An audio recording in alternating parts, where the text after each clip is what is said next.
Welcome to Kenton Teaches. Enjoy the video. You begin now by using hardware keys if present. They often override software. Once done, open Action Center with Windows plus A or click the notification icon at the taskbar, then locate the brightness quick tile and slide it. Make sure to note whether the laptop is on battery or plugged in, because power profiles change maximum brightness. If you can move the slider, adjust to comfort. If not, proceed to the next phase to use settings and drivers. You now go into Settings. Press Windows plus I, choose System, then Display to find the brightness slider and color options.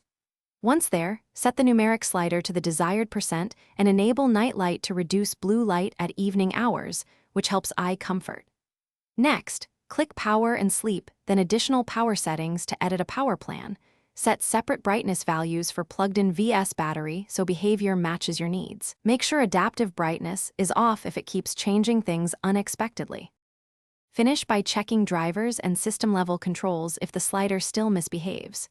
You should open Device Manager with Windows plus X, expand display adapters and monitors, then update or uninstall/reinstall the driver and reboot.